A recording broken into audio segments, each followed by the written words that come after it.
नमस्कार दोस्तों, आज हम लोग बात करेंगे पॉलिटी से रिलेटेड क्वेश्चंस के ऊपर।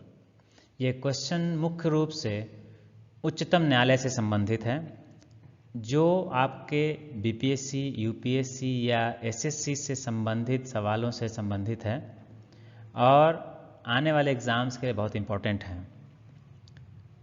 एग्ज़ाम्स में जहाँ भी जीएस पूछे जाते हैं वहाँ पॉलिटी से रिलेटेड क्वेश्चंस होते हैं और उसमें से एक टॉपिक जो कि बहुत ही इम्पोर्टेंट है वो है सुप्रीम कोर्ट और उससे संबंधित विधान।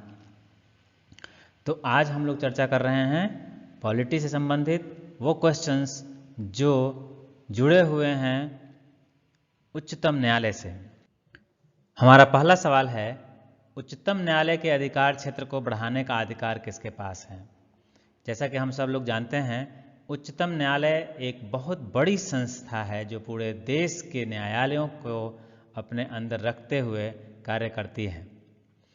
उसमें हाई कोर्ट से अपील भी ऊपर जाता है उच्चतम न्यायालय के पास, और वो स्वयं संज्ञान लेकर भी कार्य करती है या कोई व्यक्ति सीधे उच्चतम न्यायालय तक भी जा सकता है कुछ मामलों में। तो उसके अधिकार क्षेत्र जो हैं वो बहुत विस्तृत हैं और उस पर भी नियंत्रण है संसद का। अगला क्वेश्चन है, भारत के सर्वोच्च न्यायालय की स्थापना कब हुई थी? ये तो क्रूड फैक्ट है, 28 जनवरी 1950 को। भारत के सर्वोच्च न्यायालय के कार्यवाहक मुख्य न्यायाधीश की नियुक्ति कौन करता है? अब अगर कभी कोई ऐसी स्थिति उत्पन्न हो जाए जिसमें कि मुख्य न्यायाधीश अचानक ही पद से हट जाए या उसका देहांत हो जाए, तो उस वक्त किसी न किसी को तो उस कार्यभार को संभालना पड़ेगा। तो उस वक्त के लिए ये अधिकार राष्ट्रपति के पास है कि वो कार्यवाहक मुख्य न्यायाधीश की नियुक्ति करेगा। सर्वोच्च न्यायालय में मुख्य न्यायाधीश सहित कुल कितने न्यायाधीश हो सकते हैं? अभी के हिसाब से आप देखेंगे ये 34 है। अभी कुछ दिन पहले ही इसमें संशोधन करके इसे 34 किया गया है।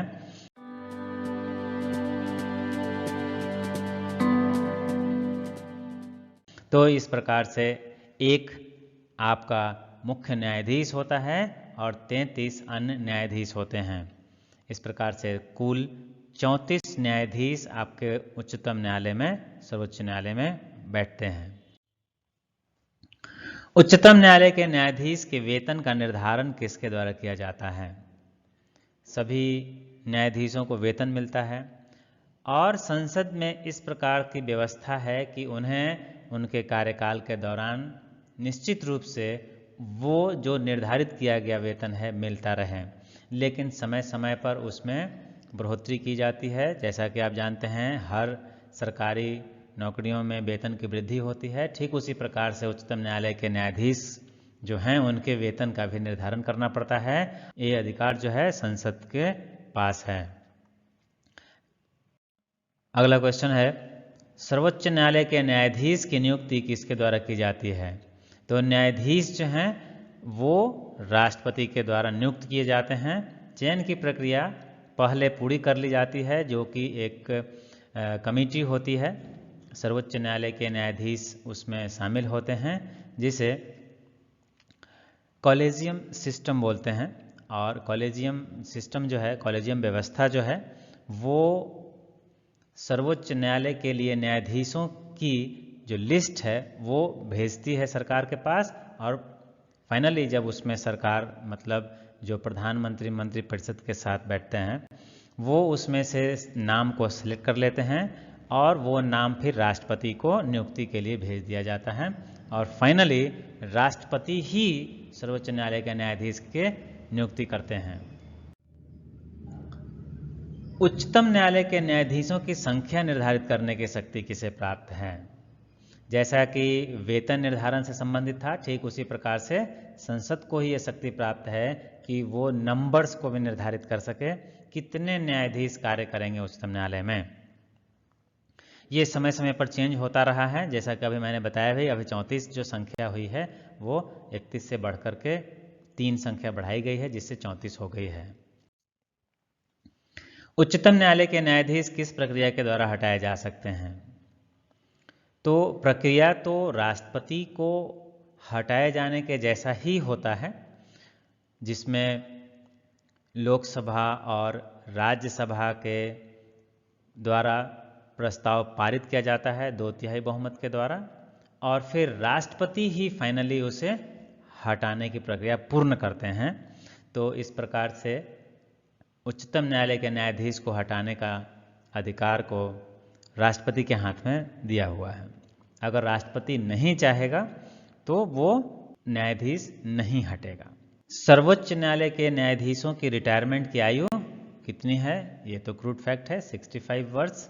उच्चतम न्यायालय में संविधान के निर्वचन या कहें कि संविधान की व्याख्या से संबंधित मामलों की सुनवाई करने के लिए न्यायाधीशों की संख्या कम से कम कितनी होनी चाहिए? आप लोग अक्सर सुनते होंगे कि बेंच बनाई जाती है, न्यायाधीश एक साथ कई सारे न्यायाधीश मिलकर के किसी सुनवाई को पूरा करते हैं। तो जब अगर संविधान के किसी क्लॉज, किसी बात पर उसकी व्याख्या की आवश्यकता होती है, तो उस स्थिति में कम से कम 5 न्यायाधीश का बेंच होना चाहिए, और वो 5 न्यायाधीश से कम का न हो, या ये ज़्यादा हो सकता है, लेकिन कम से कम 5 न्यायाधीश उस विषय वस्तु को व्याख्यायित करेंगे। केंद्र और राज्यों के मध्य होने वाले विवादों का निर्णय करने की भारत के उच्चतम न्यायालय की शक्ति आती है। ये संविधान के अंतर्गत निर्धारित है कि अगर केंद्र और राज्य या राज्य और राज्य के बीच में अगर किसी प्रकार का विवाद हो जाता है तो ये उच्चतम न्यायालय के अधीन उसका निर्णय होगा, और यह उच्चतम न्यायालय के मूल अधिकारिता के अंतर्गत आता है। उच्चतम न्यायालय ने संविधान के मूल ढांचे का सिद्धांत किस वाद में प्रतिपादित किया था?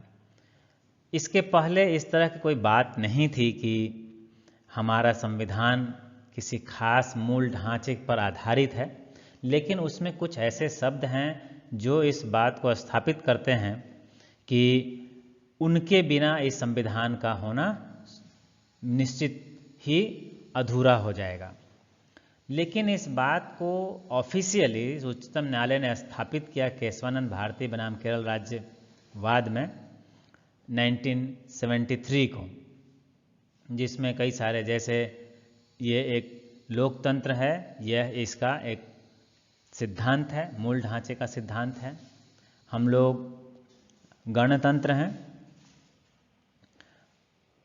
हमारे देश के अंदर मौलिक अधिकार का सिद्धांत है, तो ये मूल ढांचा है, इसमें कोई बदलाव नहीं किया जा सकता। जैसा कि उच्चतम न्यायालय में ने इस पर बताया भी कि मूल ढांचे में आप कोई बदलाव नहीं कर सकते, तो संसद को भी संविधान के मूल ढांचे में बदलाव का अधिकार प्राप्त नहीं है उच्चतम न्यायालय के अनुसार। संविधान की व्याख्या करने का अंतिम अधिकार किसे है? तो अगर किसी चीज़ को लेकर के विवाद होता है जिसमें कि संविधान की व्याख्या की ज़रूरत होती है, तो उस कंडीशन में अंतिम निर्णय करने का अधिकार सर्वोच्च न्यायालय को है। इसी प्रकार से जब संविधान की व्याख्या की बात आती है, संविधान में मूल अधिकारों के सिद्धांत की बात आती है, संविधान का संरक्षण भी एक महत्वपूर्ण कार्य है सर्वोच्च न्यायालय का, जिसके अंतर्गत वह संविधान में होने वाले परिवर्तन के अनुसार एक्शन ले सकता है। मतलब अगर संसद उसमें कुछ इस प्रकार का बदलाव करती है कि उसके मूल सिद्धांत में परिवर्तन हो सकता है, तो उस समय संविधान संरक्षण सर्वोच्च न्यायालय के लिए एक महत्वपूर्ण कर्तव्य हो जाएगा। भारत के प्रथम दलित मुख्य न्यायाधीश कौन थे? ये तो क्रूड फैक्ट है, न्यायमूर्ति के.जी. बालकृष्णन। संविधान की व्याख्या से संबंधित सभी विवाद सर्वोच्च न्यायालय के समक्ष किस अधिकारिता के अंतर्गत आते हैं? तो जब भी हम व्याख्या की बात करेंगे, ये प्रारंभिक क्षेत्राधिकार है सर्वोच्च न्यायालय का। कानूनी मामलों पर उच्चतम न्यायालय से किसे परामर्श लेने का अधिकार है? तो राष्ट्रपति कभी भी कानूनी मामलों से संबंधित अगर कोई बात आती है तो वह उच्चतम न्यायालय से परामर्श ले सकता है। ऐसे एक और व्यवस्था अटॉर्नी जनरल की होती है, वो भी सलाह देने के लिए कार्य करता है। किस कमेटी आयोग ने न्याय पंचायत बनाने की सिफारिश की थी? अशोक मेहता समिति ने इसकी सिफारिश की थी। धन विधेयक पेश किया जा सकता है केवल लोकसभा में। धन विधेयक जिसमें किसी खास मद पर खर्च करने का विचार होता है, ये विधेयक राज्यसभा में पेश नहीं किया जा सकता। और लोकसभा का इस पर इतना अधिकार है कि अगर राज्यसभा 14 दिन के अंदर इसे नहीं पारित करती है तब भी वह पास माना जाएगा, या अगर राज्यसभा किसी प्रकार का उस पर संशोधन पेश करती है तो वह संशोधन भी लोकसभा मानने के लिए बाध्य नहीं होगा। भारतीय संविधान की प्रकृति क्या है? नेचर। संविधान का जो नेचर है, प्रकृति है, उसमें अगर आप देखेंगे तो ये एक संघीय व्यवस्था की तरह कार्य कर रहा है, लेकिन आवश्यकता पड़ने पर यह एकात्मक यूनिटरी भी हो जाता है। जैसे अगर बात करें तो हमारे देश में अलग अलग राज्य हैं और उन राज्यों में अलग अलग सरकारें काम करती हैं, लेकिन आवश्यकता पड़ने पर उन सरकारों को हटाया जा सकता है और सीधा राष्ट्रपति शासन लगाया जा सकता है। तो इस प्रकार से संघीय व्यवस्था जिसमें अलग अलग राज्यों की व्यवस्था है और अलग अलग सरकारों की व्यवस्था है, उसी प्रकार से इनको हटा दें तो हटाने का अधिकार भी केंद्र के पास है, तो ये एकात्मक व्यवस्था को भी दर्शाता है। इसके अलावा कई सारी ऐसी सर्विसेज हैं, all India services, Akhil Bharatiya सेवाएं, जो एकात्मकता को बल प्रदान करती है, जिसमें आप देखेंगे कि जो IAS UPSC के जो एग्ज़ाम्स होते हैं IAS के लिए, वो एक एकात्मक प्रकृति का ही है, क्योंकि केंद्र सरकार राज्यों को अपने यहाँ से नियुक्त किए गए लोगों को भेजती है। इसी प्रकार से आप देखेंगे विदेश सेवा या कहें कि विदेश मंत्रालय एक ही है, उस पर किसी राज्य का अधिकार नहीं होता है। डिफेंस है, कम्युनिकेशन है, ये एकात्मक प्रकृति को दर्शाते हैं। पंचायती राज प्रणाली किस सूची में संबंधित है? आप सबको पता है हमारे संविधान में 3 सूचियां हैं, संघ सूची, राज्य सूची और समवर्ती सूची। और पंचायती राज राज्यों की व्यवस्था है, राज्य इसको हैंडल करते हैं, इसलिए यह राज्य सूची का विषय है। राज्यसभा का पदेन अध्यक्ष कौन होता है? सिंपल, उपराष्ट्रपति। भारत का प्रधानमंत्री किसके प्रति जवाबदेह है? तो प्रधानमंत्री सामूहिक रूप से, सामूहिक कहने का मतलब अपने काउंसिल ऑफ मिनिस्टर जो मंत्री परिषद हैं उनके साथ मिलकर के संसद के प्रति जिम्मेवार होता है। ऐसे प्रधानमंत्री राष्ट्रपति के प्रति भी जिम्मेवार होता है, जवाबदेह होता है। यदि पंचायत भंग होती है तो किस अवधि के अंदर निर्वाचन होंगे? तो हमारे पूरे सिस्टम में इस तरह की ही व्यवस्था है कि अगर कोई भी निर्वाचन व्यवस्था अगर भंग होती है तो उसे 6 माह के अंदर निर्वाचित करना होता है। राज्य की कार्यपालिका शक्ति का विस्तार किस अनुच्छेद में आता है? ये अनुच्छेद 162 के अंतर्गत है। जानकारी जो भी उपलब्ध हुई ये निश्चित रूप से आपके एग्ज़ाम के लिए फ़ायदेमंद होगी, और आगे भी इस तरह का वीडियो पाने के लिए हमारा चैनल सब्सक्राइब करें, और अगर ये वीडियो पसंद आया हो तो इसे लाइक करें। धन्यवाद।